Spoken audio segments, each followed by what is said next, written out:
Bayangkan seluruh dunia tiba-tiba menjadi gelap, matahari hilang, bukan karena malam, tapi karena sang Dewi Cahaya memutuskan untuk bersembunyi.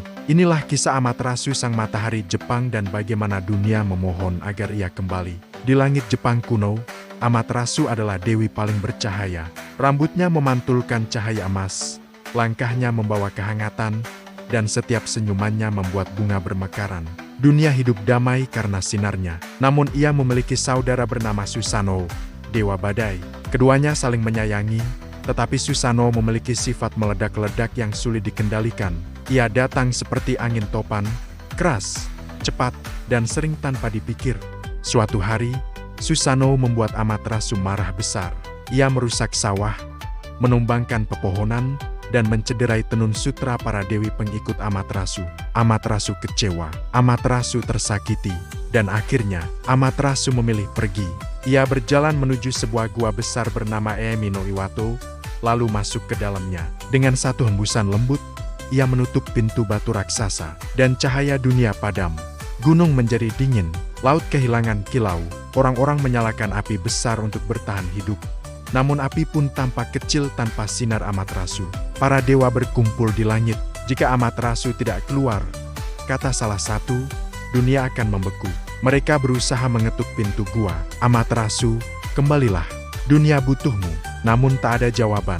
Amaterasu hanya duduk dalam kegelapan, merasakan dunia terlalu berat baginya. Para dewa mulai mencari cara. Dewa bijak Omaukana berpikir keras, sementara dewa kuat mencoba membuka pintu gua tetapi gagal. Tak ada yang mampu menggerakkan batu itu.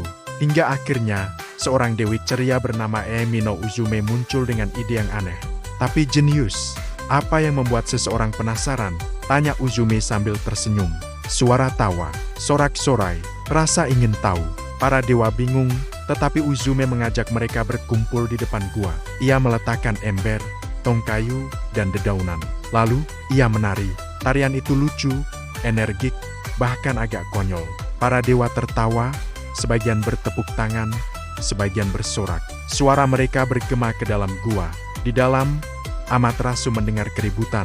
Kenapa mereka tertawa? Pikirnya, bukankah dunia sedang gelap? Rasa penasaran mengalahkan kesedihannya. Amaterasu membuka sedikit pintu batu, hanya cukup untuk melihat keluar. Dan di luar, ia melihat sesuatu yang membuatnya terkejut. Sebuah cermin besar memantulkan cahaya samar cahaya miliknya sendiri. Amaterasu terpesona. Ia lupa bahwa dialah sumber cahaya itu.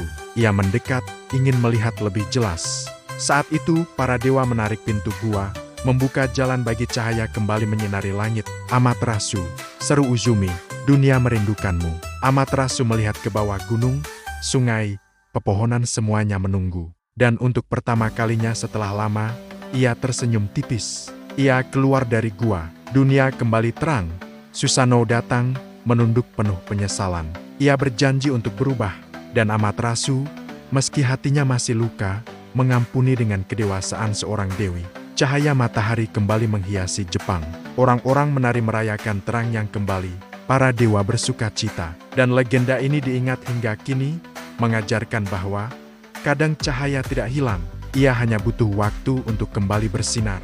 Dan kedamaian sungguh tercipta ketika hati pulih oleh kehangatan.